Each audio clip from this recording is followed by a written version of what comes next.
Hey y'all. So I'm sitting here reading the Bible, of course, and I'm reading Psalms 80:17.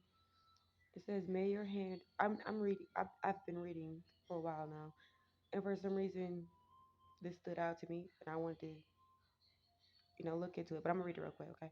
80:17 Psalms. May your hand give support to the man at your right hand, to the Son of Man you have made strong yourself. And I'm just thinking to myself, that sounds good to me. Like, you know what I mean? To the Son of Man, you have made strong for yourself. So, in my mind, I'm thinking the following verses that correlates with this is speaking of God's royal laws and His kingdom and stuff like that. Because He's making a man strong for Himself, for His glory, for His honor, for His use. And so, you know what I mean? I'm trying to figure it out. Like, me and God, we on the same page, but learn, study, grow. You feel me? Anyways, so I'm on that, right? And I see the correlating verses is Psalms 74:1. I'm gonna turn to that real quick.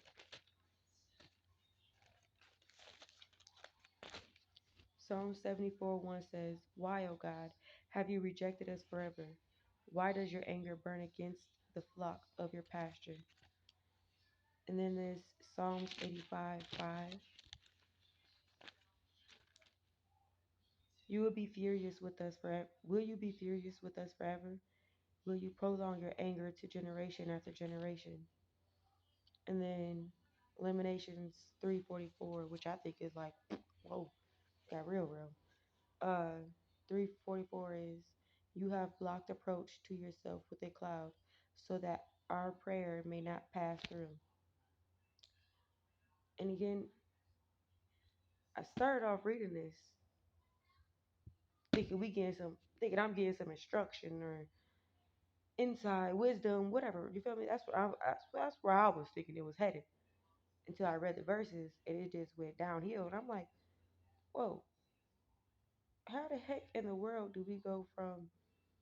And I'm more so reading the last part of verse 17, to the man, to the Son of Man, you have made strong for yourself.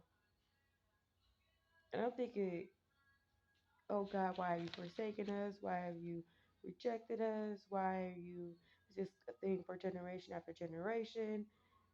And I'm thinking to myself, what does that got to do with anything being strong with God? Now, I do understand there is great gain and pain, but like I'm just trying to get a better understanding here, right? Because it didn't get me. I'm not, it's, anyways, as I'm sitting here, and again, as I mentioned, it's gain and pain, and I realized that as I'm sitting here, counting up the cost, it's like, nah, I feel like that's not what that's saying, even though it is what it's saying. And I mean, once I got it out, for me, that's what it's saying. Pain is gain with the correlating verses. Like, oh my gosh, um,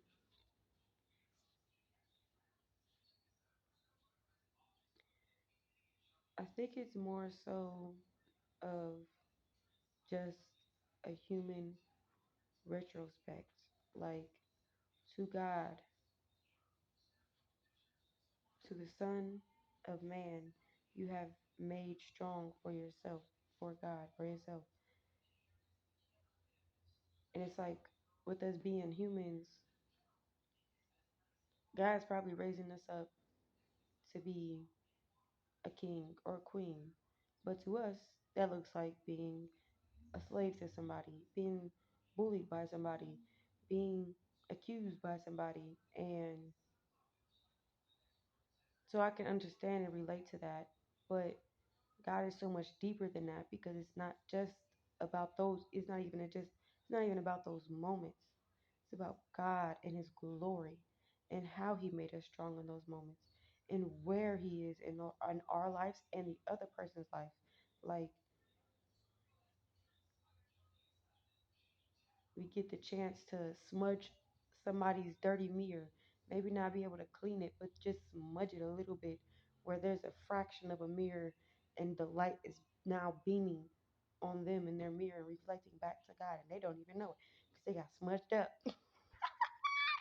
Smudged up. No, I stop. But I my point is, after reading this and then continuing reading on the little verses with the correlating verse of Psalms 80, verse 17, it just makes me think about the people who are being shaken awake. And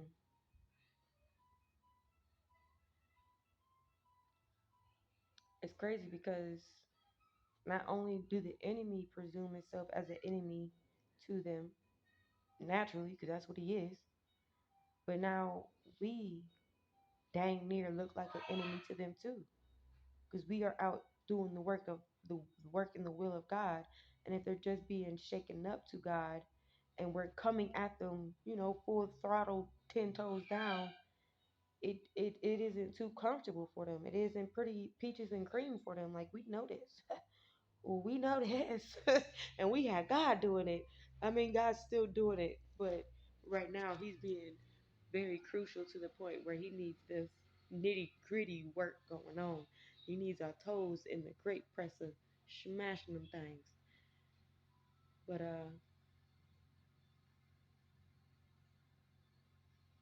yeah. Sorry, I got distracted. I just know everything works for the good of God, so I'm not worried about it. I'm not hurting about it or hurt about it. To see it and live it out. Yeah, I'm not gonna cap. Yeah, it hurts. I'm human. It hurts. But you know what?